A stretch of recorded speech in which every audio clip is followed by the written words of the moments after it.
Dumpy is live. I repeat, Dumpy is live. Well, let's get to it then.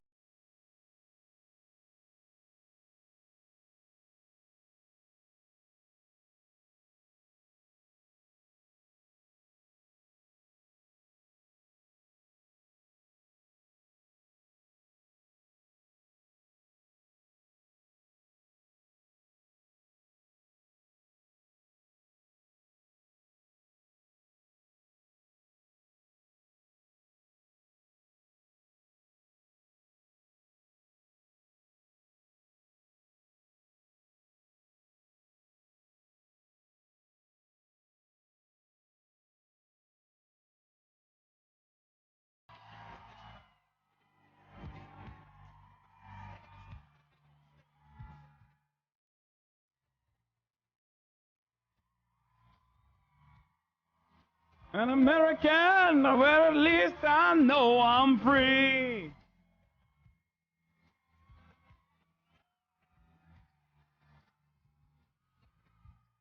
Stand up.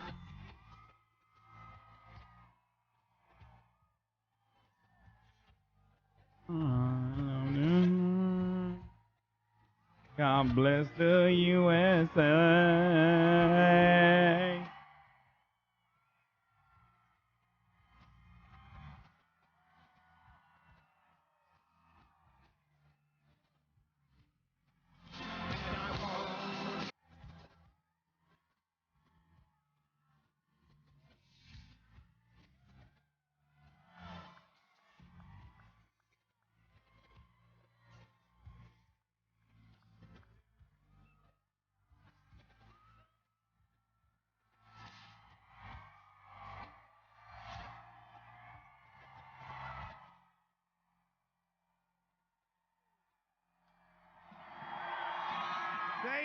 Thank you. Wow.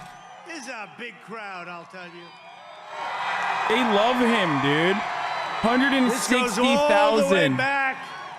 I wish they'd show it because they just don't do that. You know, they don't like to. This Who's goes all they, motherfucker? Only right-wing broadcasters show But it's your on rallies television. now. We show it, but they don't show it. The HasanAbi broadcast and the right-wing broadcasters. Those are the only two people. Hello, Alabama, and I'm thrilled to be back in your incredible, wonderful state that we won by a record number. We won this state. We also won a lot of other states by numbers that they don't tell you about. We did have a rigged election. It was terrible, terrible. And we did have a rigged election. It was terrible, terrible. And you look at what's going on now. You look at what's going on now and the border, but take a look at Afghanistan, what's happening. But I'm with thousands of proud, hardworking, incredible American patriots. With your help, we're going to elect our friend Mo Brooks to the U.S. Senate. We're going to fire Nancy Pelosi, Chuck Schumer, Joe Biden. Pretty sure there's not a lot of ICUs remaining in Alabama, one of the lowest COVID vaccinated states in the country. So great. Now they're outdoors, so I don't know how bad this will be as far as like a super spreader event, but you know. Well, you know, I had the idea, all my ideas. Someday they're going to tell me how to do things. But I like the George Patton piece. Did you like that, General Patton? I thought so. Because we're getting a little tired of the woke generals that we have, right? Where they move our military out before they move our civilians and before they move $83 billion worth of equipment. Let's move them out. And the Taliban looks and they say, I can't believe it. This could only happen to us. I can't believe it. The military left. They go in. We have 45,000 people there, Americans, anywhere from, I guess, 15. They have no idea how many. That's even worse. They say it could be 10. Oh, could also be 45,000, but it's a lot of people and equipment like nobody has anywhere in the world, $83 billion. 1 year ago this month, in my nomination acceptance speech, which you remember, a lot of you were there. I see a lot of you that were there. I warned the entire country of the disastrous consequences of a Biden presidency. I understood it. A lot of you understood it, too. I said that Joe Biden would eliminate America's borders in the middle of a pandemic. He did. I predicted that he would unleash a wave of violent crime that would turn our cities into a nightmare of killing and bloodshed. You look at these Democrat-run cities, Chicago, L.A., big cities, small cities, everyone run by a Democrat. New York, they don't prosecute people in New York. Only Republicans they prosecute. This is being held in a sundown town. Hey, guess what, dude? Trump's favorite African American is over there. So I don't know how much of a sundown town it is. They put every black Trump supporter they could find in the sundown town behind him. So shutdowns and restrictions on in-person schools to stop the virus. He didn't stop the virus, you know. They say, oh, he gets wonderful marks. He doesn't get good marks. He's done a terrible job, including on vaccinations. Yeah, his name is like literally Michael the Black Man or something. And now the virus is back. The virus is back. I'm shaking hands with everybody backstage. I say, well, I don't know. Is this a good thing or bad? You'll read about it in 3 or 4 days, maybe. What? Hopefully not. It's not good. Oh, shit. But I said that Biden would embolden America's enemies, and that's what he's done, and that the radical Democrat socialist agenda would set our nation on the road to economic ruin. You look at what's going on with inflation. Has anyone noticed that your gasoline is now at levels that you never thought you'd see again 6 months ago? So we had $1.87 a gallon, and we had a thriving industry, energy independent. Nobody thought would ever be energy independent. We didn't need the Middle East. We didn't need the Middle East. And now you have over $5 in many cases, and it's going, even here, it's going to be over $5 very soon. And I saw the other day, before this whole thing with Afghanistan started, because right now, nobody's talking even about energy, even about the horrible border condition that they're allowing millions of people to come into our country, people that we have no idea, but people aren't talking about that, talking about the disaster of Afghanistan. Not only have my predictions come 100% true, but it's even worse than any of us could have imagined in our worst nightmare. Nobody thought this kind of thing could happen. Biden has obliterated our border, given up our energy independence, caused soaring inflation. He failed totally on economic and policies. I mean, you look at what's going on, it's crazy. And the senators that voted for this $1.2 trillion bill, of which they call it infrastructure, but only 11% is infrastructure. Where the hell are these people coming from? It's the roadmap. They call it the glide path. It's the roadmap to the Green New Deal, conceived and dedicated by AOC, a real beauty. She's a real beauty. Oh, she knows more about the environment. I don't think she ever even did she ever take a course? She wasn't a good student. Did she ever take a course on the environment? Remember when we first said, you have 12 years to live, she said 2 years ago. That means you have, right now you're about 9.5 years. Somehow you're not worried about that, but you are worried about China and Russia and other places, okay? All right? We rebuilt our military, stronger, bigger, better than ever before, and now I see it being dissipated and being given. Our military is being given to the enemy. Biden failed totally on the pandemic, and he's now overseeing the greatest foreign policy humiliation in the history of the United States of America. This is the greatest humiliation I've ever seen. Biden's botched exit in Afghanistan is the most astonishing display of gross incompetence by a nation's leader, perhaps at any time that anybody's ever seen. Name another situation like this. Vietnam looks like a masterclass in strategy compared to Joe Biden's catastrophe. And it didn't have to happen. All he had to do is leave the soldiers there until everything's out. Our citizens, our weapons. Then you bomb the hell out of the bases. We have 5 bases. And you say, bye-bye. You say bye-bye. The scene of those big giant planes taking off with people hanging. That would literally fucking ruin like any sort of front that the Afghan National Security Force could put together in front of the Taliban. He keeps saying that, but like, this will go down. But he literally let Taliban leaders out of jail. It's so strange. It did not have to happen that way. I would have just won. I would have just won the evacuation that I designed. For no reason. I would have won the retreat. We had them. I dealt with Abdul. He was the leader. I said, Abdul, anything happens, we are going to rain terror upon you. It will be a terrible thing. Don't touch our American citizens. Don't ever come to our country. Don't ever come to our country. Don't come. And you're going to continue fighting your civil war. I can't do that. They've been fighting it for hundreds of years. That's what they do, is they fight. And they're good fighters.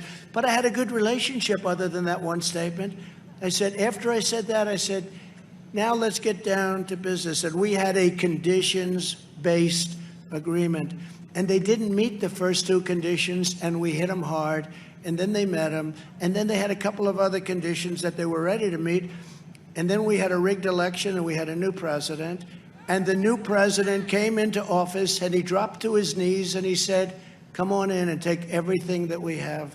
This is a disgraceful thing, the most embarrassing thing that we've ever seen in this country. There's never been an embarrassment. And the nations of the world, both friend and foe, are looking at us and saying, what the hell happened so quickly to the United States of America? They can't believe it. They can't believe it. The equipment that they've got is the most sophisticated military equipment in the world. He surrendered our air base. He surrendered our weapons. He surrendered our embassy. They spent $1 billion building this ridiculous embassy. And he abandoned our great American citizens. They're over right now. They have no idea. Remember this, the Taliban's tough. And they don't respect our country, and they don't respect our president. It's not good. They're over there now, and they don't know what's going to happen, our citizens. Joe Biden was going on vacation as Afghanistan was going to hell. Bro, you literally golfed the most out of any president, this is what you dude. get when you have weakness in the White House. You can't have weakness in the White House. They have to respect your president. When I was president, we only had strength. You know why this is Trump's greatest fucking rally? Because he's back to like just lying about how he would do so much better than everyone else at everything, despite the fact that he was president for 4 years and we know what he was like. Cake at Mar-a-Lago was wonderful cake. And when I said to him what we had just done, the missiles were launched, he looked at me and he goes, repeat. I didn't know he spoke English, actually. He said, repeat. I said, what did you just say? Repeat. So he spoke a little more English than I thought, because he never said hello, but he said repeat. And I said, we just shot 59 missiles in from ships very far away. Every one of them hit their target. It was an incredible display of talent and weapons. And the reason we did that is because we had to, because President Obama and Biden drew the red line in the sand and said, don't cross it, and they crossed it, and nothing happened. That's when Russia got involved. Russia went in. They said, oh, nothing's going to happen. So Russia got involved. Other countries got involved. That red line in the sand from President Obama that was just absolutely, it just didn't matter. It was just words. That's a problem with a lot of politicians, actually, but not Mo. But it just doesn't matter. When he said, red line, don't ever cross it, and they crossed it, and nothing happened. But the 59 missiles were an incredible display. Under my administration, everyone in the world knew not to mess around with America. They knew that. They understood our power, and that I would not hesitate to use it in defense of our citizens. And the Taliban understood that maybe as well as anybody. This would never have happened if I was president. Our country was so respected. Everybody respected. He's a peaceful dove, boys. Peaceful dove. China respected our country. We took in billions and billions of dollars in taxes and tariffs from China. They never gave us 10 cents. But then, of course, the China virus came, and it was a lot different. My attitude toward China changed. As I personally told the Taliban leader, if anyone ever double-crossed the United States of America, it would be the last thing they ever did. We said it loud and clear.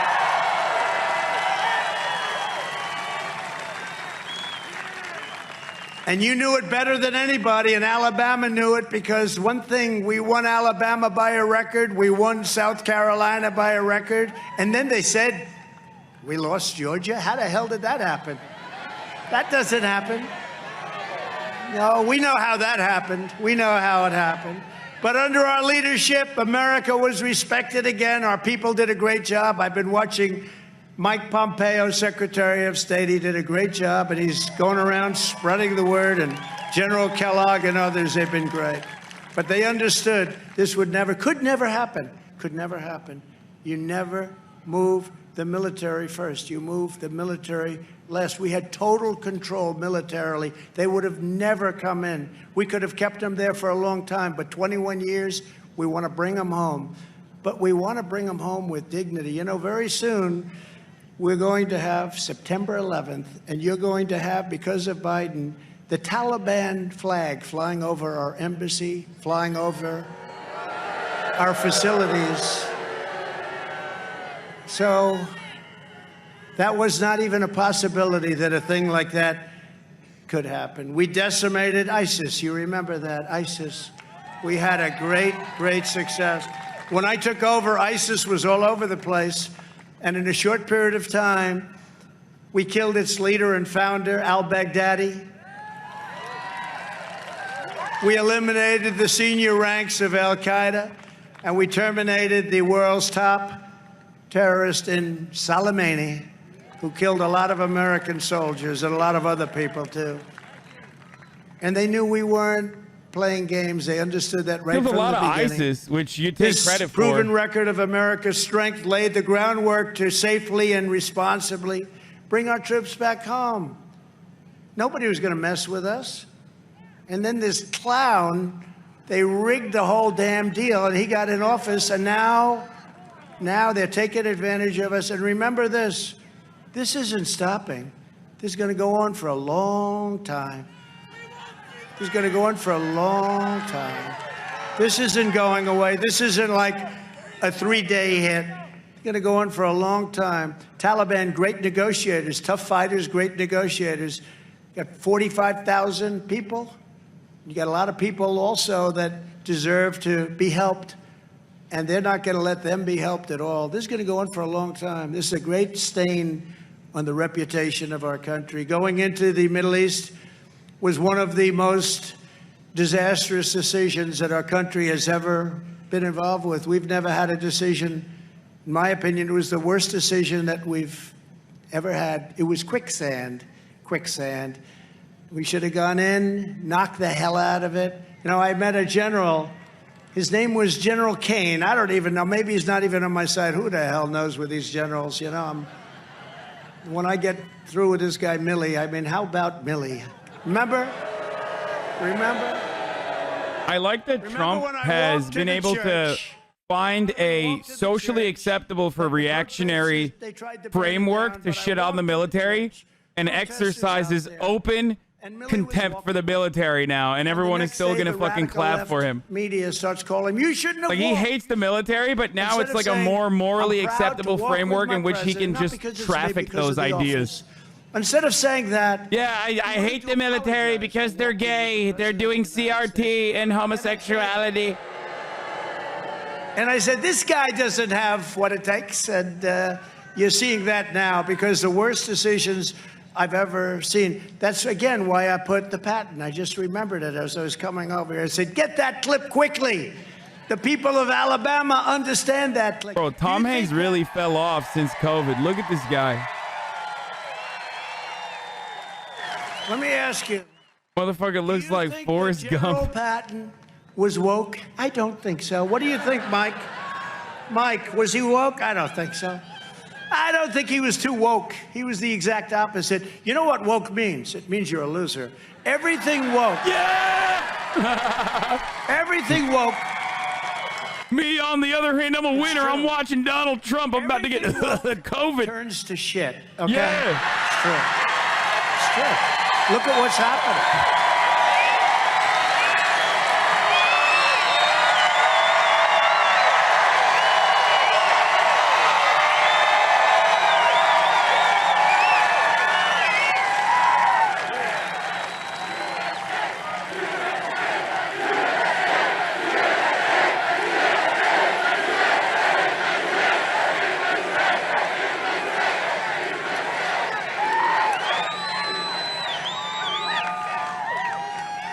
I got in a little trouble. I said that our women's soccer team was supposed to easily win, but they went woke, except for a few of them. I love those women that stood up and they saluted our flag. There were some of them. But the one with the purple hair, she didn't play too well. She went woke. You can have her. And they didn't do too well, unfortunately. We want them to do well, but they didn't. But it's true about woke. You just take a look. Everything goes bad. It's a shortcut to losing everything you have. They want to get rid of our great heroes and heroines. They want to get rid of our history, our culture. We're not going to do it. We're not going to do it. You know, when they were starting to rip down our statues, and it started with people, Confederate people, generals, some respected, some not, but they're taking down our culture and our heritage. And then it started with others, and then it went to Robert E. Lee. Robert E. Lee was a part of our history, and then it went to Abraham Lincoln and Thomas Jefferson, now George Washington. In San Francisco, they're taking the name of George Washington off schools. Can you believe it? We're not going to let this stuff go on. The hardest thing I had to do as president was signing letters to the families of soldiers who were killed in the Middle East. Often I called the parents, very often. Sometimes I went to Dover Air Force Base. That's where the bodies of the soldiers would come in, and I'd see them bringing a young man, young woman in a coffin, and I'd be with the parents. And I've told this story a couple of times. The parents would sometimes be unbelievable. You would almost not understand. It was like, sir, it's so great to meet you. And they'd always tell stories about their child. Sir, my son could throw a football so long. He was a quarterback in high school. He was a quarterback in college. Sir, I think he could have been in the NFL. He was really good. He was so great. And we're waiting for the plane to come in. And sometimes they'd be talking about their daughter. Lots of daughters were killed coming out of the Middle East. My daughter was so beautiful, sir. She was so incredible. She was the greatest. And I'd say to the general and the colonel that ran Dover, the great people. By the way, we have great generals. We have great generals. The ones you see on television are not the ones that are great. We have great generals and we have great leaders and a great military that I rebuilt. I rebuilt it. It was exhausted. But I'd say to the general and the colonel that ran Dover, and they saw the bodies coming in many days of the week, I'd say, General, it's amazing. The parents seem so fine. They can handle it. No, they can't, sir. I said, no, I just spent a half an hour talking to them. They're okay. I mean, they understand what happened. They're okay. No, they're not, sir. When that plane pulls up, sir, that big, unbelievable, powerful, just like you saw 3 days ago with the bodies dropping off the sides, how desperate are people to leave when you're hanging, clinging to a plane that goes up thousands of feet and you eventually have to let go? How desperate is that? How sad and how desperate. But when that cargo plane pulled up and that door opened, the general said, sir, when that door opens and you had the most beautiful young people carrying a coffin or a number of coffins off of the plane, sir, when that happens, you'll see the parents are not okay. So I was talking to people that seemed to be fine. I was amazed at their strength. And 10 minutes later, I watched that same mother and that same father screaming, running to the coffin as it was being taken off, breaking security lines. You couldn't stop them. I've never seen anything like it.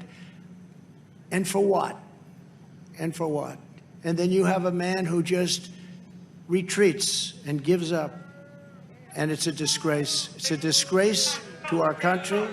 It's a disgrace. It's a disgrace to everybody. The most incredible people. But that was the saddest thing, seeing that. Dover, you go to Dover. You go also to Walter Reed Medical Center, incredible doctors. I will tell you this, most incredible doctors. And you see the kind of horrific injuries. And you see the parents, the wife, the husband standing and looking over the body of somebody that was just absolutely shattered. In some cases, no legs. In one case, I'll never forget, no legs, no arm, and then the other arm a half, and said to me, "Sir, I got lucky. I was able to save a half an arm." And I'm looking and I'm saying, we can never let this happen again. It was a terrible, terrible thing that happened. It was such a horrific mistake. But these people represent our nation. They're the greatest people our nation has ever had. Ever had.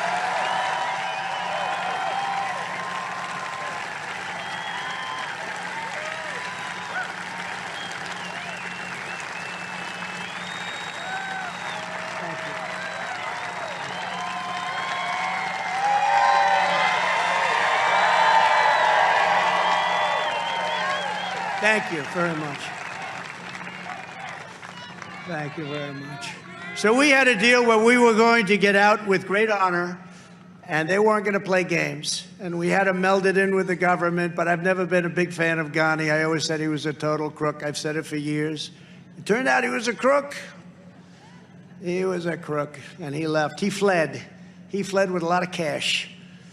What we've done, how we got into that mess is just amazing. But we could have gotten out with honor, and we should have gotten out with honor. And instead, we got out with the exact opposite of honor. Since my administration began negotiating a peace deal last year, somebody said, "Oh, he's dealing with the Taliban. Who the hell else am I supposed to deal with? Deal with the people that ran or the people that were highly paid?" You know, we paid the soldiers. They were among the highest paid soldiers in the world. I remember a certain highly overrated general came to my office. "Sir, they're fighting for their lives. They're fighting for their country." I said, "No, General. They're paid more than any soldier in the world. And when that payment stops, they're gone." And that's exactly what happened. Exactly what happened. But since my administration began the negotiations on the peace deal last year, not a single American service member has been killed in combat in Afghanistan. It's over 18 months now, 18 months. And you know why that is? Not because the Taliban aren't great fighters, because they are great fighters. All you have to do is ask Russia, which used to be called the Soviet Union, and because of Afghanistan, it's now Russia. Much smaller version of what it was. Because of Afghanistan, they went bust, spending so many years and so much money and not winning in Afghanistan. But all of that money they spent, all of the lives they lost, same thing. But all you have to do is ask Russia, what do you think? Now I hear they're going back in, not so fast. Everybody that's gone in hasn't been so good. And you know what? We have to go in, and we should go in when it's right. And we now may have to be forced to go in because this person that is running our country made a horrific decision of taking all of our powerful military out. We may be forced to go in. And we may not be forced, but we may be forced to go in. And if you're not prepared to go in, you're never going to see those 45,000 people again. That I can tell you. If they don't think you're prepared to go in, you're never going to see again, whether it's 10 or 45,000 people. You'll never see them again. All Joe Biden had to do was follow our plan. It's like the border. All he had to do was go to the beach. He didn't have to do anything. We had the tightest, most secure border. We built almost 500 miles of wall. He could have finished it in 1 month. Instead, he's paying billions of dollars not to finish it. And I would have had it much earlier, but I got sued by the Democrats in Congress so much. Took 2.5 years for me to win the lawsuits. After we won all the lawsuits, we built it at a rapid pace. It was just about finished. Helped us great. We set records at the border. All he had to do was go to the beach. Same thing here. All he had to do is follow our plan. Now, it was conditional, so if they don't follow it, then we start blasting them again. They didn't want to be blasted. They were tired of being blasted. They were tired. You know, they're tough. Everybody's tough. But you know what? We're tougher. He just said it. But nobody would know it. Nobody would know it. When you look at what's happening, nobody would know it. But we're tougher. I'd like to explain that to Abdul and to everybody else. We're much tougher. Please remember that. It's hard for them to understand that now after watching this. Think of that. The soldiers have left. I could just see this. The leadership of the Taliban standing there. Somebody walking up. Sir, the soldiers have left Afghanistan. He goes, what? The soldiers have left. And they've left all of their citizens behind. And they've left $83 billion worth of equipment behind, including brand new Apache helicopters, thousands of Humvee vehicles with armor guard, equipment that nobody has ever even seen before. It was so sophisticated and good. So can you imagine these guys, Abdul and his friends, sitting there, that the United States soldiers, our military, has left. They walked in. They walked in, and they took everything. It's crazy. It's crazy. I've never seen anything so stupid in my life. Somebody said, don't say it, sir. It's not good. I asked yesterday, I was with a group of people, and there was a 5-year-old child. And I explained the situation to the 5-year-old child. They said, no, you shouldn't do that, sir, because the press won't like it. I said, that's okay. I don't mind. The press doesn't like anything I do. They actually do like it, but they'll never say it, okay? But I asked the child, so what would you do after describing? Would you leave the military until everything's out, including the civilians and all of that incredible military equipment? Or would you have the military go out first? Sir, I'd leave the military in. He was 5. He said, I'd leave the military in. Get everything out first. I said, thank you very much. But they didn't want me to tell that story. They thought it was not an appropriate story, but it's true. This was a 5-year-old kid, 5 or 6-year-old kid. And this is what we're stuck with. But when Biden took office, he foolishly tore up our really good plan. Again, not a plan, it's conditions. We do this, we do this, we do this. If you don't do these things, we're not going to do it. And then we start dropping bombs all over the place. And they say, you know what, we're going to do it. We've decided to do it. Now, we had a good understanding. They always hate it. Remember when I came in, Obama said the worst problem we have is North Korea, Kim Jong-un. I said, what's the problem? He said, I think you're going to go to war with North Korea. I said, have you ever called him? No. Actually, he called him 14 times and was not responded to. But he told me no, but that wasn't truthful. I said, it would be good to talk to him, wouldn't you? You know, rather than nuclear war. Wouldn't it be nice? Anyway, through a series of events, I did talk to him, and it was nasty at the beginning, remember? He said, we have a red button on my desk, and I said, I have a much bigger red button. And my red button works, and yours doesn't. And anyway, it was very nasty, and then all of a sudden, it became a love fest. It became great, right? And I went to North Korea, went to South Korea, went across the line. We got along great. There was no nuclear catastrophe. But you got to be careful, because he does not respect Joe Biden, and he does not respect any longer America. But I said, it's good to speak to people. I stopped the pipeline in Russia. I stopped it. Nobody's ever been tougher to Russia, but I got along great with President Putin. We had a great relationship. He said, "You're killing me with this pipeline." I said, "Look, not right. Germany shouldn't have been doing that." You know, the European Union takes tremendous advantage of us. Almost as bad economically as China. People say, "Oh, that's a terrible thing to say." I say, "Really? How many Chevrolets are in Beijing right now? Maybe none, okay? They won't take our cars. They won't take our farm product. They won't take anything." And I was hitting them hard. And then the China virus came, and it was a terrible period of time, but we did the greatest job. And because the base was so strong, what we did was so strong. Our country is doing well. It's going to be blown now with all the inflation and everything else that's taking place. But we built such a strong foundation that our country is doing great and other countries are doing horribly, horribly. Remember, they used to use anything to hit us. When we got hit, I closed it to China, closed it to Europe, anything to hit us. But they'd say, in South Korea, they're doing so well. South Korea is being decimated right now. India is doing so well. India is being decimated right now.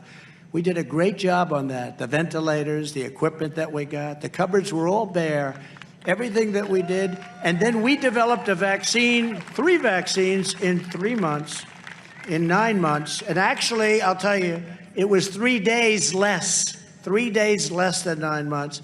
And it's great. And you know what? I believe totally in your freedoms. I do. You got to do what you have to do. But I recommend take the vaccines. I did it. It's good. Take the vaccines. But you got, no, that's okay. That's all right.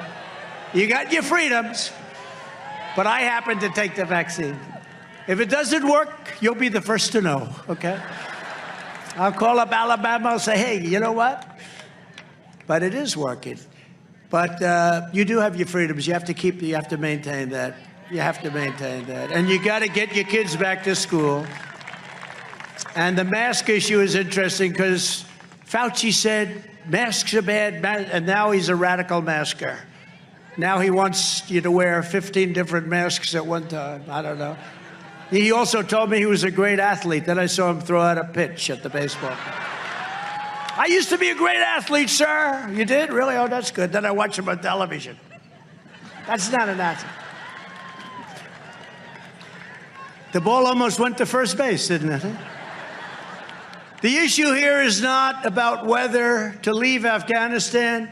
The issue is Joe Biden's staggering incompetence and gross negligence. He doesn't know where the hell he is. You think he's running the government? He's not running the government. Creating the greatest strategic humiliation that we've ever seen as a country, and it was something that we should have stopped, and the general should have done something. They should have done something. They should have talked to him and said, "Look, Commander-in-Chief," but you just couldn't have done that. If he had if he just moved the people out, he should have done it, and he should have done it first. He had to have done it first. You know, sometimes in life, decisions are made. And when those decisions are made, if they're bad decisions, you've got to get away from them. And you've got to get away from them fast. And if you don't get away from them, you're not going to have a country anymore. You know, I said about elections, if we don't have great elections, if we don't have borders, if we don't have the things that are being taken away from us, we're not going to have a country anymore. And certainly, we're not going to have a respected country anymore. With me in office, the Taliban would not have ever dreamt of capturing our airfield or parading around with our American weapons. Did you see all those guns they have? Who recognized those guns? Because they're the same guns you had. We made them. There would have been no emergency embassy evacuation and no taking down of our flag. They took down our flag because we would have established clear lines that the Taliban would have never dared to cross.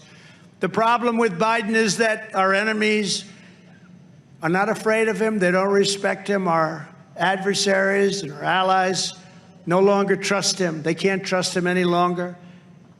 Remember, he went back and he went to Europe, and they didn't know what the hell was going on.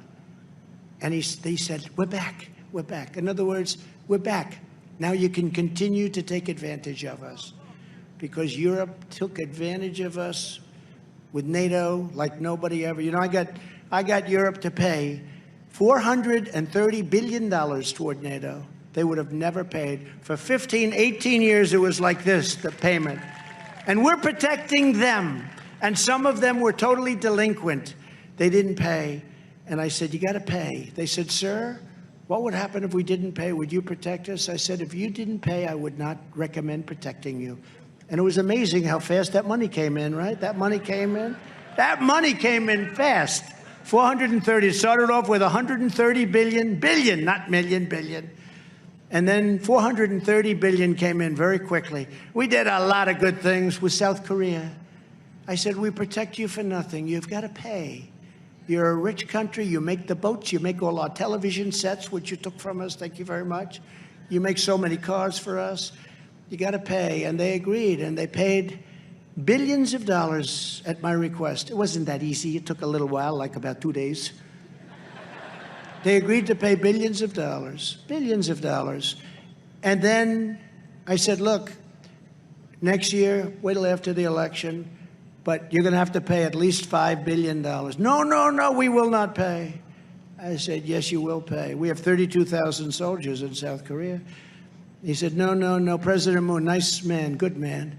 But he said, no, which he should say. Why should he when he's been, succouring us for so many years? So he said, no. I said, you're going to have to pay $5 billion.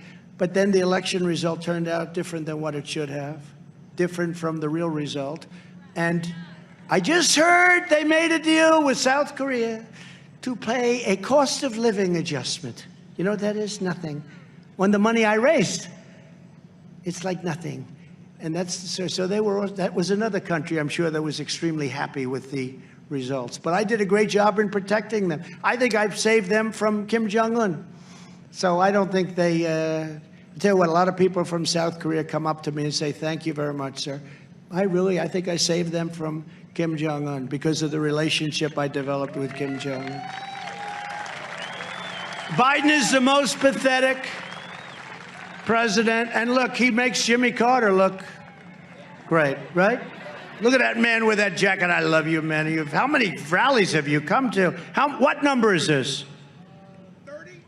Much more than that. Much more. We have some women. Are they here tonight? North Carolina? Where are they? We have some women. They've been to 96. I didn't even know we did 96. I said, how many? Sir, we're up to about 96. I said, I didn't know we did that many. But, look, this is a very unpleasant subject. But still, is this the greatest place to be in the world? At a Trump rally, right? It's unpleasant to talk about it. But sometimes you have to think and talk about unpleasant things. But not only is it Biden and the embarrassment to the United States abroad, his radicalism and extremism is currently destroying our nation right here at home. And nobody understands that better than Alabama. Nobody. Remember when Biden used to go and say, like, he's in Iowa, and it'd say, it's great to be in Idaho. Sir, you're in Iowa. He would do this all the time. He was in New Hampshire. It's great to be in Maine today. Sir, you're in New Hampshire. The worst was when he was in New York, and he said, it's great to be in Florida. There were no palm trees. Great to be in Florida. He'd do that all the time. I've never done it yet. I've never done it. With all the speeches I've made, I was just saying, because I said Alabama, but I know exactly. I didn't have to think about it. It's called Alabama. I love Alabama. I've always loved Alabama. And I've always said, if that ever happens, you can forget about the rest of the night because the speech is a total disaster. In other words, it's great to be in South Carolina with you people tonight. And I'd say, you know what? I'd say, if that ever happened, it's a disaster. You might as well just walk off the stage because you could be Winston Churchill, great speaker. You could be Winston Churchill, the great Winston Churchill, make an incredible rest of the speech, and it's a disaster. The only difference is if you make a speech, if he does it, which he does all the time, different forms, the press doesn't cover it. He's the only guy that didn't get covered for. Are you guys full MAGA now? Because I was gone for too long? The press didn't cover it, other than a couple internet covered it, I guess, right? But the press.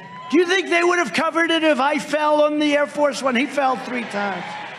Down goes Frazier. Remember that? Down. He kept going down and up, down and up. I said, what the hell's going on here? I was watching that. What's going on with our president? And it wasn't on one nightly newscast. I think I might have been on. I did the ramp, the long, slippery ramp. I said, General, it was pouring out, pouring. I said, General, this is a bad deal here. I got leather shoes on the bottom, and I'm going to fall. I'm not going to let them. I'm not. So I walked down tiny little steps. What's wrong with the president? The biggest story. He's still on this. I was so proud. I love it, dude. He's still on the fucking walking story. Big, strong general, commandant of West. You know, I made my best speech at West Point that day, but then it was pouring. And when I went down the ramp, and it was pure, it wasn't, you know, normally they have like some little grooves, nothing. It was like an ice skating rink. I think it was a trap. And I said, General, this is not a good situation. That sucker looks slippery as hell, and I'm not going to allow them to take me falling. Remember Gerald Ford fell? That was not a good time. Some other bad things happened to presidents. Not a good time. You can't do that. You can't let that happen. So what happened is they made that a big story. I was so proud of myself. I made my best speech, and nobody talked about that speech. Someday, hopefully, they'll go back and get the speech I made at the graduation of West Point 2 years ago. I'd love you to hear that speech. I called up the First Lady. I said, First Lady, I just made a great speech. She said, you're on television for the way you went down a ramp. That's all they talked about. But with him falling down the stairs 3 times, he was down. No, he's up. No, he's down again. Oh, my God. No, he's up. He's down again. He's down for 3 times. You know, if that were a fight, they'd stop it, right? If that were a fight, they would have stopped it, Mike. In a matter of mere months, Biden has thrown our southern border wide open. When I left office, we handed the new administration the most secure border in U.S. history, and they turned it into the greatest border disaster in American history, probably anywhere in the world. You know, they're emptying their prisons out into our country. And I'm not just talking about Guatemala, Honduras, El Salvador, Mexico. I'm talking about Middle Eastern countries. Yemen, people are coming in from Yemen. Our country will really be in trouble. We really be in trouble. Under my administration, we ended the ridiculous catch and release. You catch somebody, you find out they're a criminal, and you release them immediately into our country. We ended asylum fraud. We deported record numbers of criminal aliens. We negotiated historic agreements with Mexico and Central America to stop illegal immigration. And we built all of that wall that I just talked about. But we had a stay in Mexico policy. You can't come into our country, I'm sorry. Stay in Mexico. Biden ended it. He ended it. But you know what happened? Yesterday, we won in court, and a very wise judge said, we're allowed to have stay in Mexico. Thank you, Judge. Thank you, Judge. Thank you very much. I mean, they used to stay in the United States, and then you'd never find them again. You stay, and, you know, some of these people are seriously tough criminals. I achieved a 90% reduction in illegal border crossings. Think of that, 90%. It was going to go much higher. And brought illegal immigration to a virtual halt. It was the lowest levels ever recorded. And you could come into our country, but you had to come in legally. Finally, we did it, but we had to win a lot of court cases. Many of those court cases started against us by Democrats in Congress. Under the Trump administration, our message was clear. If you try to come here illegally, you will be caught, you will be detained, and you will be immediately sent back home where you belong. And when people heard that, and they hear it, they're genius, it's genius. When people heard that, and then they saw the results, because it was at games, it was happening, they never came. They stopped. Remember at the beginning with the caravans? We ended the caravans, but now the caravans are back at a level that nobody's ever seen. Bigger, stronger, more powerful. It's a disgrace. Now the radical left Democrats have surrendered our sovereignty to the coyotes and drug cartels, child smugglers, human traffickers, and they usually traffic in women. Biden stopped wall construction, instituted nationwide catch and release, wanted it back, and invited the entire world to make a mad dash for the USA. When he said, come, you're welcome, I don't know if he knew. Do people think this is a good thing, what happened? They're destroying our country. They're destroying. Last month alone, Border Patrol, who we love, apprehended a mind-boggling 210,000 illegal border crossers. You can multiply that times 6, 7, 8, or 9 of the people that come in without getting caught. They say you can use numbers like that.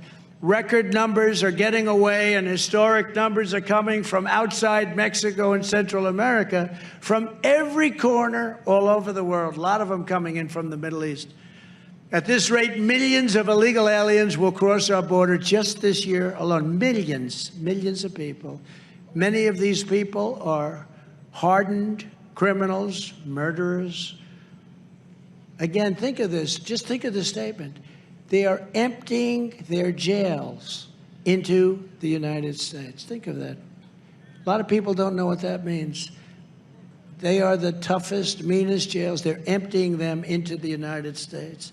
This massive overcrowding on our border is a super spreader disaster that will bring new variants into our nation, and honestly, far worse than variants, far worse. MS-13 is being replenished to levels never seen before. I brought MS-13 through ICE and Border Patrol out by the thousands. We were going into towns in Long Island, and these were brave warriors like law enforcement is. We have so much respect. And they'd go right into what they call a nest of a lot of these gang members, and they'd start fighting. All these guys that I know, my friends in the first row, I know every one of them very well. Not one of them would do this job. And if they did, they'd be knocked out in about 2 seconds. They wouldn't do it well. They wouldn't want to do it. These are brilliant, great, tough, strong, but more important than anything, patriotic people.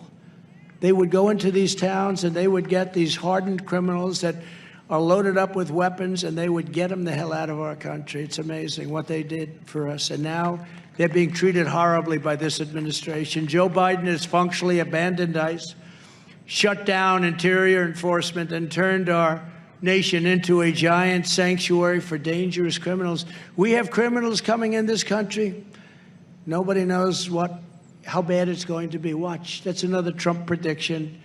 In the Republican Party, we believe our country should be a sanctuary for law-abiding Americans, not for criminal aliens. Under my administration, we found the gang members, drug dealers, and various MS-13 killers. And we I mean quickly. We knocked them out so fast. Nobody could believe it. Thousands a year. And we quickly deported them, or we put them behind bars where they belong. Sometimes they were so evil, so vicious, we didn't want to take a chance on bringing them back to their countries. And their countries didn't. He was on want them, fire in the beginning. He's story. like kind of not as popping off anymore. When I came in, we'd catch these people in Border Patrol, ICE. I'd meet with the top people. They're incredible people. They'd say, sir, they won't take the people. I said, what do you mean they won't take them? They don't want them back. They don't want the gang members back. They don't want the killers back. They won't take them back.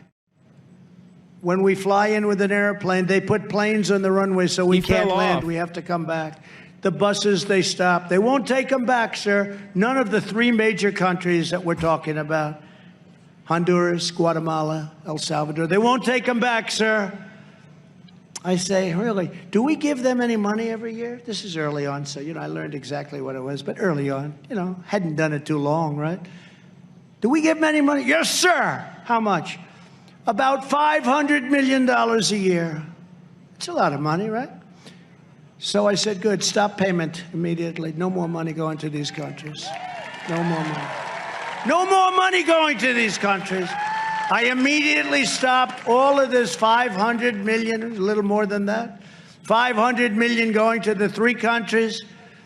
And a day went by and I got a call from all 3 of the heads of those countries who I knew and know and respect. They're smart. They're very streetwise people. They're very smart and very, very streetwise. Mr. President, you stopped many millions of dollars from coming into Honduras and Guatemala and El Salvador. You stopped it from coming in, Mr. President. Is there something we did wrong? Yes, you're not taking back people that came into our country illegally. You will not take them back. Oh, there must be some understanding, sir. We would love to have them back. I said, congratulations. We'll be sending lots of planes your way. And we did. We got them all back.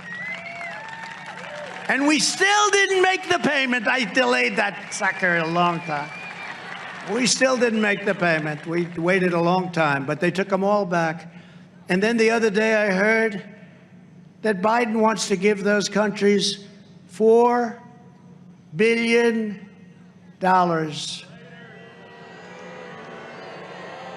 Because he thinks that they're going to spend the money on economic development. No, it's going to go economic development into their bank accounts in Switzerland, okay? That's the economic development we're talking about. They want to give them $4 billion. They're working on the paperwork right now. The money's going to be stolen. It's going to be given to the cartels. It's going to be given to the traffickers. It's going to be kept by politicians. See, we only have honest politicians in our country, right? Like Mo. That's true. We understand, and we've understood very much in America First, that immigration security is national security. And that's why we instituted the travel ban. Remember the travel ban? I took such heat where I was able to get people that came into our country from very tough countries, very, very tough countries, and I was able to stop them from coming to our country. Because we didn't want to have our stores blown up. We didn't want to have buildings set on fire and death and destruction. The White Hood watches Death Santis now. We lost at the second court. And then we went to the United States Supreme Court. Trump and to fell show off, you how dude. dishonest the press is, recently they wrote about it. They said he lost in court. And they were right at the lower court. But then I lost again. But then I won. I said, you didn't say I won. Well, you did lose. You know, in other words, technically they're right. I lost in court, but I won. Then we have a travel ban. And without that travel ban, you would have some really bad people in here from places in the world that are evil. And it was a great thing. I took a lot of heat over that travel ban. People said, that's not nice. They all like to call it a Muslim ban. It wasn't a Muslim ban. It was a travel ban from a lot of different countries that are bad. And they send bad people to us. And because of the travel ban, we didn't have to accept that.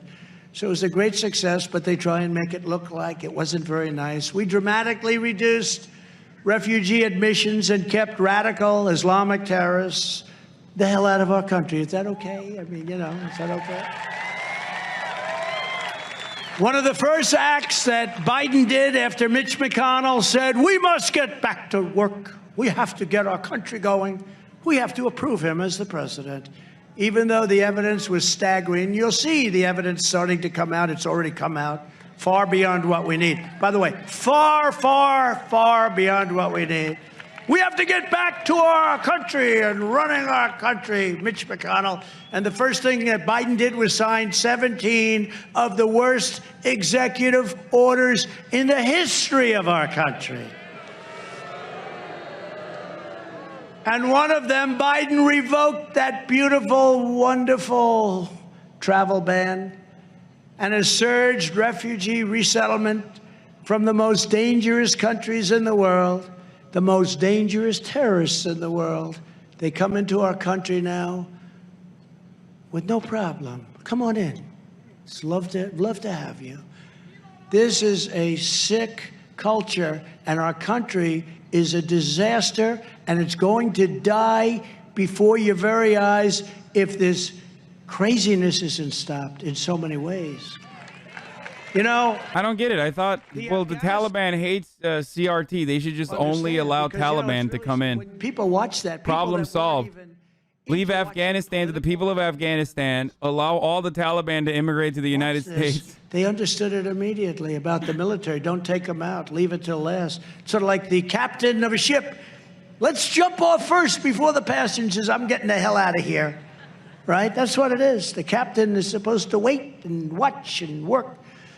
But we're seeing what happens when you have dishonest and rigged elections. This is what happens. This is what you get. Our nation is being destroyed from within by people who have no right to destroy it.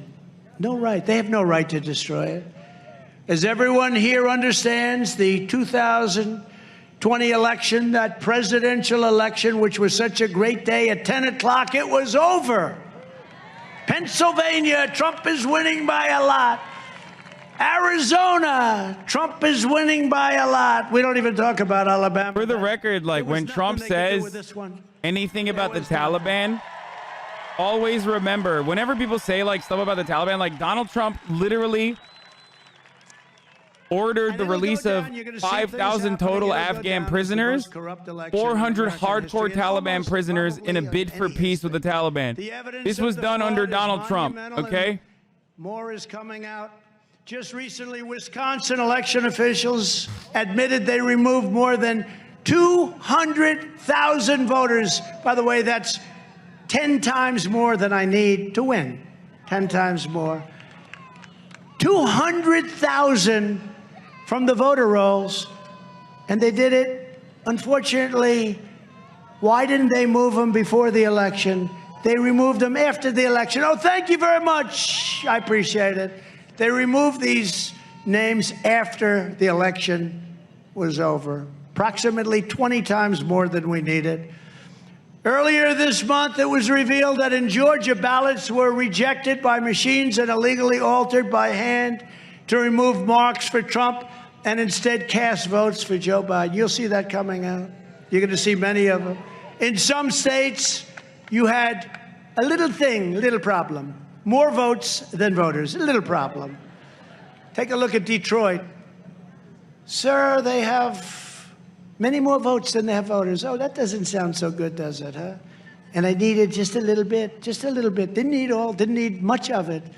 For example, in Nevada, it was recently discovered that 15 out of the state's 17 counties had more votes than voters in 2020. Think of that, Nevada, run by Democrats. Yeah, I wonder how that happened. In Arizona, 11,000 individuals are now listed as having voted who were not even on the rolls the day after the election. They weren't listed on the rolls. None of the margins in the state, remember this, the margin was less than 11,000, substantially. So that was much more than we needed. That was just one of many categories. The Arizona auditors have also collected a sworn affidavit stating that county election workers abolished signature matching entirely. Okay, well, that sounds reasonable. No signature. In other words, whose signature is it? We're not allowed to match. Oh, that's great. Maricopa County has refused to comply with an official subpoena to provide images of the envelopes, this would prove whether they indeed counted ballots with no signatures at all. Many of the ballots weren't signed. They were just thrown in there. Finally, a recent trend analysis of all 50 states based on population growth, voter history, and voter registration data by one of the most respected people in that industry, somebody so respected, military person, Captain Seth Keshel, found over 8 million excess Biden votes. In other words, he had 8 million more votes than he's supposed to have. And his estimate is conservative. He considered it very conservative, and I believe he said he didn't even go to the machines. This is without even looking at the machines. Remember, I'm not the one trying to undermine American democracy. I am the one trying to save American democracy. Nothing says saving American democracy like still lying about the election results. Still crying about the election results like a year later, dude. It's fucking tight. The numbers speak for themselves. We got 12 million more votes than in 2016. I was told by the best pollsters in the world, real pollsters, not the phony pollsters that are used by certain of the fake news media. If I got 1 million more votes, I couldn't lose. I got 12 million more votes, and we lost. You know, Obama the second time got millions fewer votes than he did the first time he won. But I was told by the most talented pollsters, and polling is talent, Polling works, but not when it's fraudulent polling. Get 1 million votes, sir. You cannot lose. It'll be an easy early evening. We got 12 million votes, and they said we lost, or we didn't. We won 18 out of 19 bellwether counties, which is unprecedented. We flipped 15 House seats. Remember, we were going to lose 25 to 35 House seats. Instead of losing 25 or 35, we won 15. It was a big evening. And you know why? Because they came in on our coattails. That's what happened. The congressmen will tell you that, and women, they will tell you that. And did not lose a single Republican incumbent in Congress. Think of that. For the first time, congressmen, we never think of that. This was in decades and decades. We didn't lose one seat. You know why? I hate to say it. Because of me. It's because of me. He does not hate to say it. And despite the pandemic, he definitely doesn't hate saying that. 56%, this was a record of Americans. This is during the pandemic. Believed that they were better off in 2020 than they were in 2016 when I assumed office. Think of that. 56% is a record. And we had a pandemic going. A majority of Americans, 55%, want audits of the votes. They want audits. And they want the forensic audits. They don't want the bullshit audits. And 88% of the American citizens, of our great people, are demanding voter ID.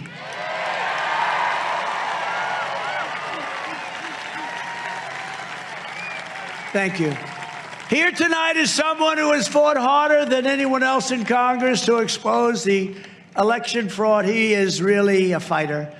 And to defend the integrity of our elections.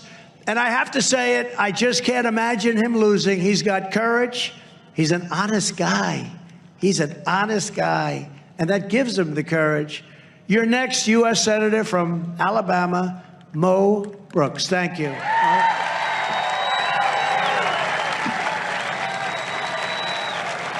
Now, I know Mo spoke, but come up and say just a quick word, Mo. What the fuck? He's doing very poorly in the polls. He's only up at about 90%. Come on, Mo. Yo, Mo Brooks literally said the fucking white supremacist dude that like almost blew up the Library of Congress was good, by the way.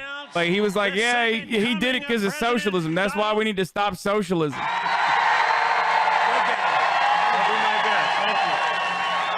get him, Mo. Thank you, Mo.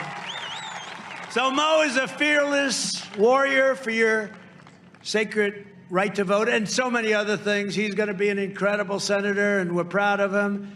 And we're proud of my cherished, your cherished, but my cherished Alabama. I feel like, I don't know, the relationship has been so strong. Right at the beginning, you know, before I knew anything, I just knew we had a thing called common sense together. Thank you. Thank you.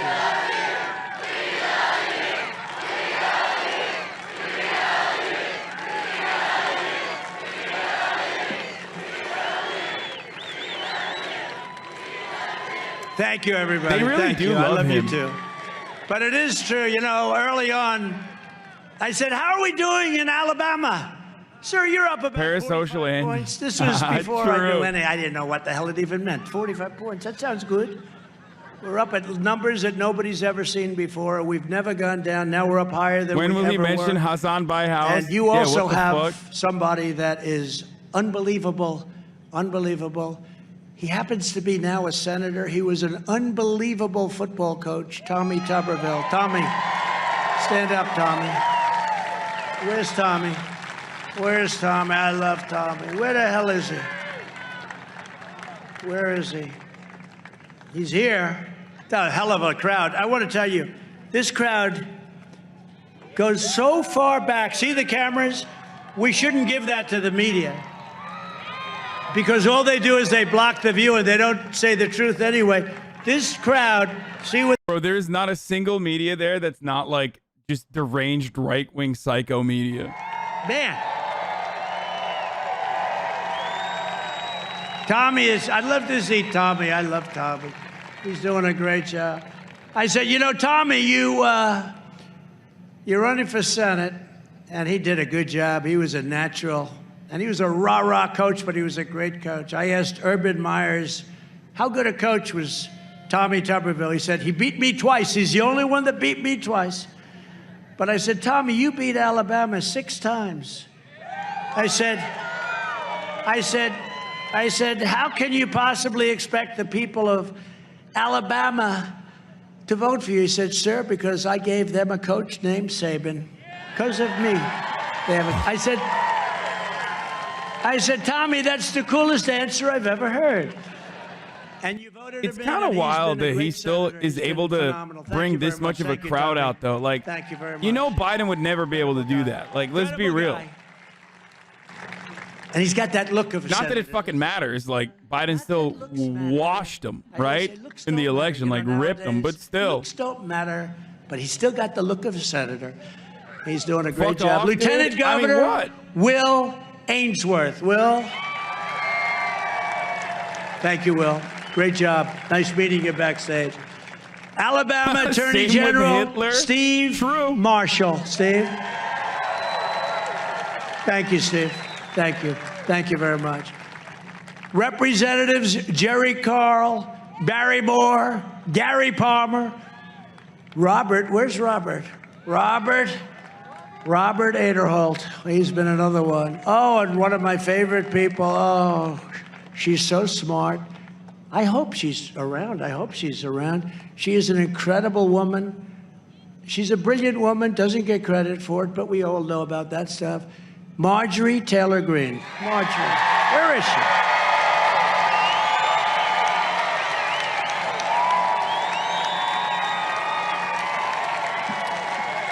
She's great.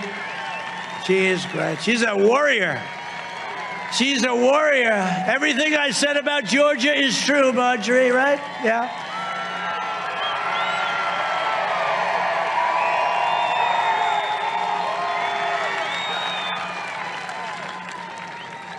A great gentleman, Chief Justice of Alabama Supreme Court, Tom Parker. Tom, thank you very much.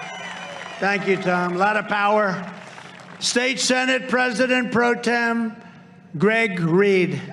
Greg, thank you very much. Thank you. State Senator Garland Gurger. Garland, thank you. State Representative Andrew Sorrell. A man who's done a fantastic job, Sheriff Matt Gentry. Thank you, Matt. Thank you, Matt. National Committeeman Paul Reynolds. Paul, thank you. Thank you very much. Alabama GOP Chair. Oh, this guy is amazing. You know what you raised tonight? A record in the history of the Republican Party, and I think also in the history of the Democrat Party, if we can say that. You raised $1.2 million. And I didn't ask for anything. I should have. I made a mistake. Marjorie, I made a mistake. You know, normally I'll say, all right, we'll raise money, but you take half, we take half. We put it into my campaign. We put it, I just said, the hell with it. Alabama is so good. Keep the whole damn thing. He raised $1.2 million. John Wall. John, great job. Great job, John. It's a record.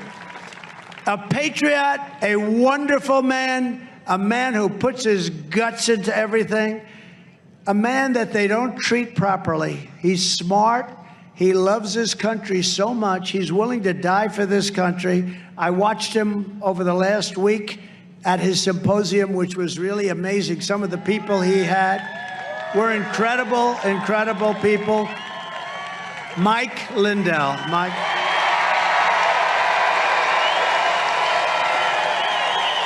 Oh, my God. True. He doesn't even like him. Trump literally hates Mike Lindell, dude. I'll tell you true. It's true. He had some people up there really, I mean, they were scientists. They were political scientists and beyond, and they were incredible, what they said and what they understand. Also, I want to thank for covering us so incredibly well, two wonderful young people with unbelievable futures, Natalie Harp and Christina Bobb. Did you ever hear of them? They are unbelievable. Where are they? Natalie Harp and Christina Bobb. Two incredible people. Christina Bobb. Thank you. Thank you very much for the job you do. Both of you. Unbelievable. An unbelievable job. What a good future you have. Under our administration, we've accomplished more in 4 short years than most presidents dream of accomplishing in 8 years. We passed the biggest tax cuts in the history of our country. Record-setting regulation cuts. Nobody came close. Fair and reciprocal trade deals. We got rid of NAFTA, one of the worst deals ever made. Now we have the USMCA. Oh, shit, Rocky and we Mountain stood up Beer to Man, China Pog. like never before. We charged them tens of billions of dollars of tariffs. We never took in 10 cents from China. We built the greatest economy in the history of the world, and then we did it again. We had to do it twice. And now it's being destroyed, rapidly destroyed by what they're doing with inflation and other things. We completely rebuilt the United States military. We created Space Force, and we selected Huntsville, Alabama as the new headquarters of the U.S. Space Command.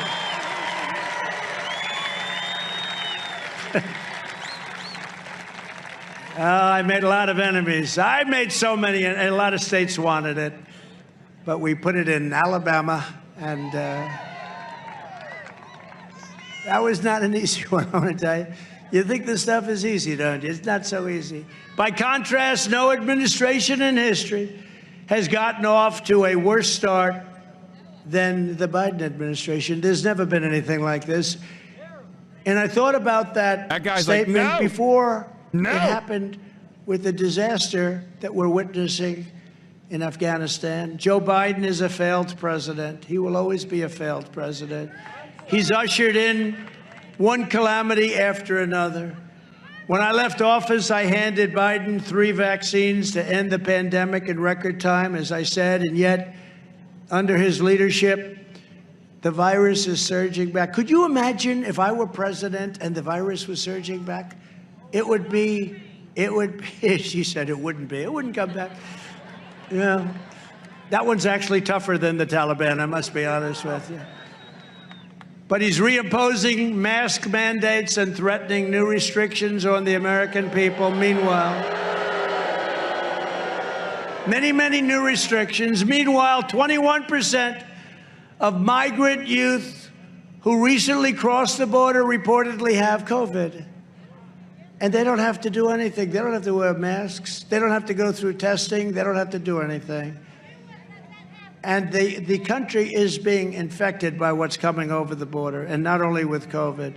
Biden canceled the Keystone XL pipeline. And as I said, it's okay for Russia, but no good for us.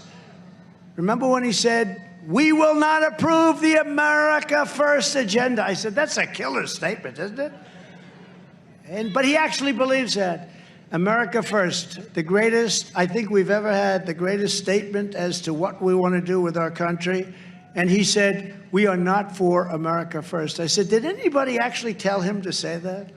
He attacked oil and gas workers here in America and caused gas prices. Hey, he said, we're not for America First, Jack. We're for top of the hour every hour, even if it's 12 minutes later, Jack. That's what he said. He said, it's ad time. Cut the malarkey with a Twitch Prime subscription or a $5 a month subscription. Cut the malarkey if you want to use an ad block or a VPN. That way you don't get to have any interruptions, Jack. Here's the ad break. It's called an environmental hoax. He did the exact opposite.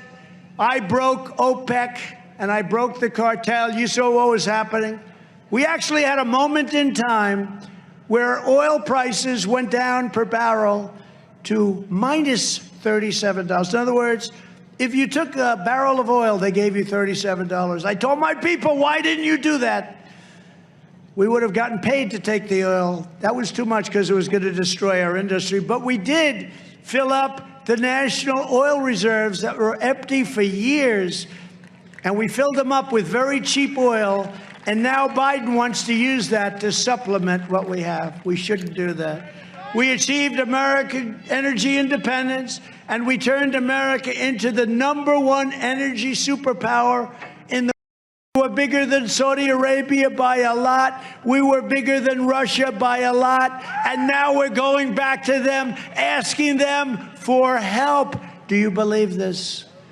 No. Biden and the radical Democrats are also pushing a $4.7 trillion spending bonanza that is nothing but a down payment on the socialist Green New Deal. Build your buildings. Please don't put windows in your building. That's one of the ones that we don't want windows to be in the building. And if they are, they want to be very small. Take the buildings down in New York and build new buildings with smaller windows. Between the phony infrastructure bill and the budget proposal, their package would abolish the suburbs. Totally abolish. They said I lost people in the suburbs. I'm the one that got them to stop building horrible, low-income housing that was going to destroy the suburbs. And they're saying that I didn't do well in the suburbs. I think I did great in the suburbs. I think the women in the suburbs voted for Donald Trump. That's what I think. I do think. We had a rigged election. They give Congress unchecked authority to raise your taxes. You will be getting the biggest tax increase in history if they're allowed to do what they are trying to do. Allow the government to try taxing America drivers by the mile. They want to tax you by the mile and grant a backdoor mass amnesty to illegal aliens. The radical Democrat Party and their media allies are completely and totally corrupt. The same people who want you to believe there was no election fraud are the ones who said there was no spying on my campaign. Remember they spied on my campaign? I said they're spying on my campaign, and the world went crazy. I thought it was just an innocent statement because we know they're dishonest. The world went crazy when I said they're spying, and it turned out to be true. They perpetrated the Russia hoax. They framed General Flynn. They conducted the Mueller witch hunt, never-ending Mueller witch hunt. They're continuing to do it with very dishonest, highly political prosecutors all over the place. They're using justice to go after Republicans, and we can't let that happen because, again, we're not going to have a country left. And they pushed the impeachment hoax #1 and impeachment hoax #2. Who ruthlessly smeared Brett Kavanaugh. Do you remember how they went after Brett Kavanaugh? He was with this one. He was with that one. He wasn't with any of them. And they knew that. But, you know, they're trying to scare our Supreme Court. And they're trying to scare people like Bill Barr and others by going after them. They try and scare them because they say they're going to pack the court or they're going to impeach Bill Barr. And, you know, it changes some people. It really does. It changes them. It scares them. They don't want that to happen. They talk about they want to impeach Kavanaugh. You know what they want to impeach him for? Nothing. He didn't do anything wrong. In fact, the opposite.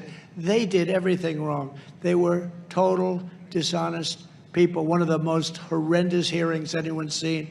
They covered up the origins of the China virus, and they censored all information about Joe Biden and Hunter Biden and all of the corruption in that family. Just recently, it was revealed that Google rewrote its whole program. You saw that in order to target Donald Trump. They targeted me, and yet we still got 75 million votes. How the hell did we do that? But really, the number wasn't 75 million. I believe the number was many, many, many millions more. You know, it's funny. I have a rally like this that goes way the hell back. By the way, it's starting to rain. I will prove to you it's my hair. Yes. Yes, prove to us, sir. I will Look at what they're clapping for that, dude. They're such fucking hogs. I love But this. everyone here knows that the radical left will stop at nothing to destroy. Like, what does that even mean? What the fuck does that even mean? He's gonna prove that it's his real hair when it gets wet? Conservative patriots like Mo Brooks and others, and all of the names I mentioned, are fighting for us in Washington. Thank you, Kayla X. And I have never been more confident that we will defeat the radical left, and we have to. We don't have a choice. These are vicious people, and they stick together. They don't have Mitt Romney and these guys that go off on their own. They don't have people like that. Little Ben Sass, he's a nothing. They don't have people like this. They have people that stick together. I respect them for that, but I don't respect them for trying to destroy our country. With a Republican Congress, we will fight for more jobs for American families, fair trade for American workers, and we've done more on trade deals than any other administration in the history of our country, including the China deal, which I don't even talk about anymore because of COVID, but the China deal has made our farmers rich. Our farmers and manufacturers have never done better. And more American factories forging more products stamped with that very beautiful phrase, made in the USA. The one dude is on his phone because he's bored, bro. No, he's just taking photos. So in conclusion, our movement is up against some of the most sinister forces and entrenched interests that anyone can even imagine. But no matter how big our way of life, no matter how big our country or how powerful they may seem, you must never forget this nation does not belong to them. This nation belongs to you.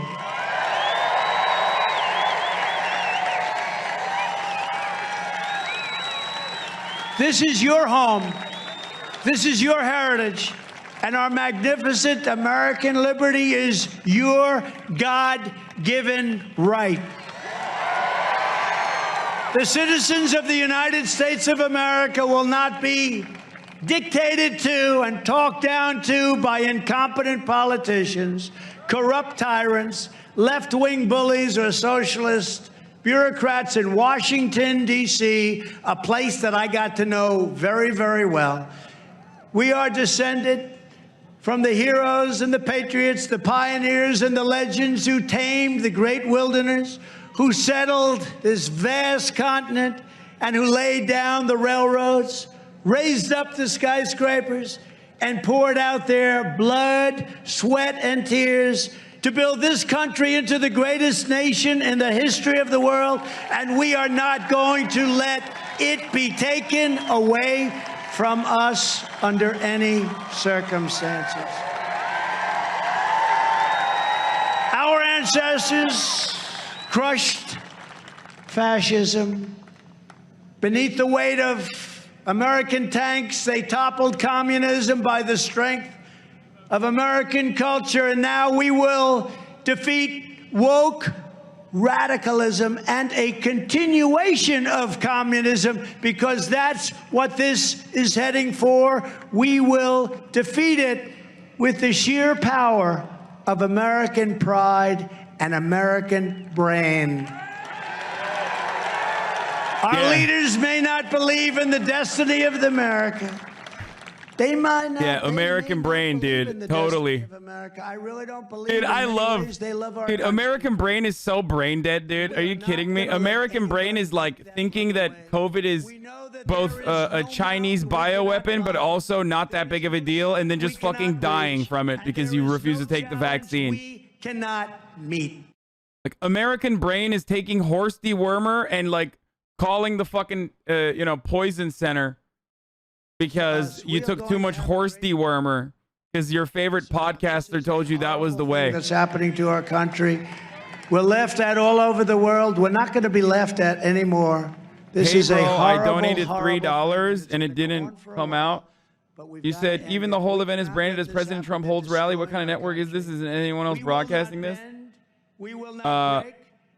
This is right-wing broadcasting, my friend. We will never give up. We will never back down. We will never, ever surrender. He's ending it. He's ending it. He's ending it. He's ending it.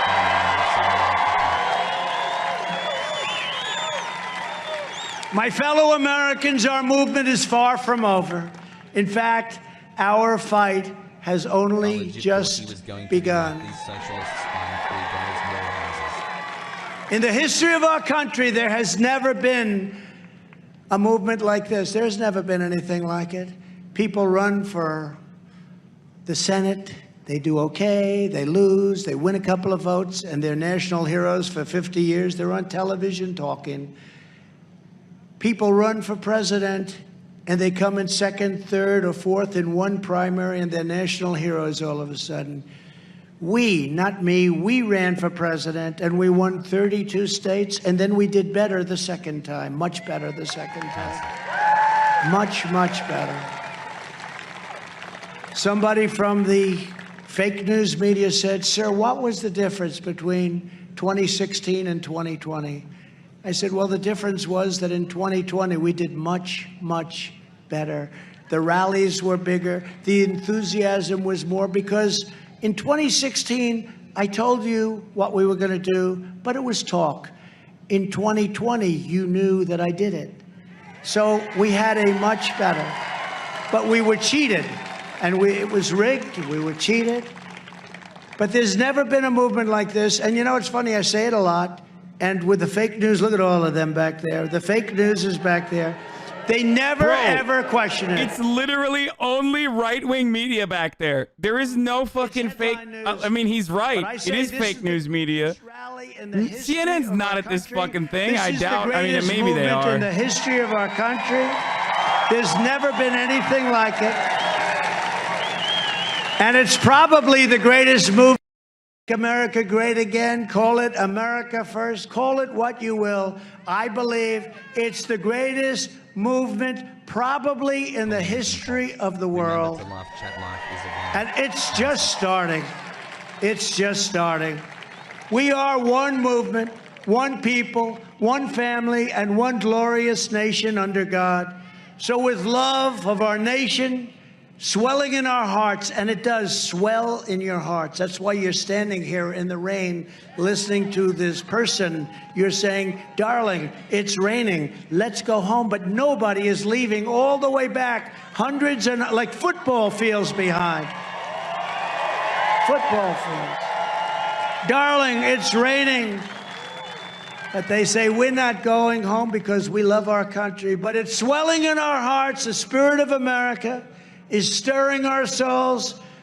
And I say these words to you, and you've heard these words before, in some cases, many times before. We will make America powerful again. We will make America wealthy again.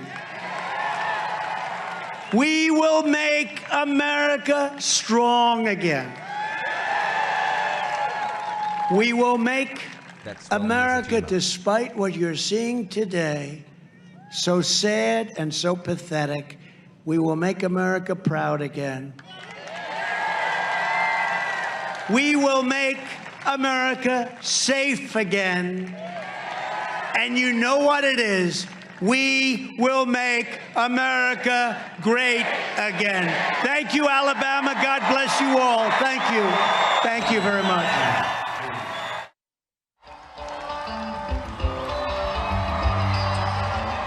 All right, that wraps it up from President Trump here. What an amazing speech. Started a little bit late due to the rain, but nevertheless delivered another historic speech here in Cullman, Alabama. We want to thank our good patriot. Of course, President Trump mentioned him early. The wonderful Mike Lindell has done absolutely tremendous things for this country, for an election integrity, and for you and I. And Grace, we've been saying it. Now is the time to go to mypillow.com, mystore.com, and put in that promo code RSBN, because not only going to save money, Grace, you could be saving. Yes. Now is the time to go to mypillow.com, dude. Oh, that's fucking awesome, dude. That's awesome.